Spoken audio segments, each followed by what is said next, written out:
మిత్రులారా, భాగవత మహాపురాణం సత్సంగంలో భాగంగా యథాతథంగా చెప్పుకున్నాం. నిన్నటి వరకు మనం 5 స్కందాలు పూర్తి చేసి 6వ స్కందాన్ని 28 భాగాలుగా చెప్పుకున్నాం. ఈ రోజున 29వ భాగం చెప్పుకుందాం.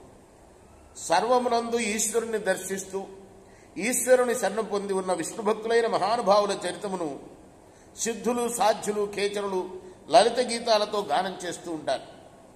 అటువంటి వారిని శ్రీహరి తన గదతో అన్ని విధాలా రక్షిస్తూ ఉంటాడు. అటువంటి భాగవతులు ముక్తి సౌధంలో అందమైన చంద్రశాలలో నివసిస్తూ ఉంటారు. సాటి లేనివారు సౌందర్యవంతులైన వైష్ణవోత్తముల అరచేతులలో రేఖాకారంలో శంఖచక్రాలు, గదా ఖడ్గాలు విరాజిల్లుతూ ఉంటాయి. భగవద్భక్తుల మనస్సు ఎల్లప్పుడూ కూడా వేదాంత వీధుల్లో విహరిస్తూ ఉంటుంది.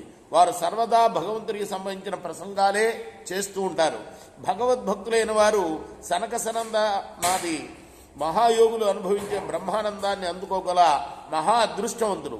శ్రీకృష్ణ చరణ కమల స్మరణం అనే మధుర సుధారసాన్ని తనివి తీరా పానం చేసి బ్రతుకులు పండించుకొనగలవారు భగవద్భక్తులంటే. వాళ్ళు బహువిధమైన భయంకర పాప సమూహాలని చెండాడగలరు. పరతత్వాన్ని గురించి బ్రహ్మస్వరూపాన్ని ఆరాధిస్తూ ఉంటే పరమైశ్వర్య సంపన్నులే ఆరాధించుతూ ఉండే పరమైశ్వర్య సంపన్నులు ఎవరయ్యా అంటే భాగవతులే. అంటే భగవంతుని భక్తుల్లో గొప్పవారు వాళ్లే. వారు తమ మౌనోన్నత స్థానం నుంచి ఏమాత్రం చెలించరు సుమా.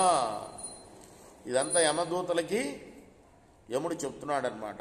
కృష్ణార్పణమస్తు. సాయి కృష్ణార్పణం. శ్రీ సజ్జానంద సద్గురు సాయినాథ్ మహారాజ్ की जय.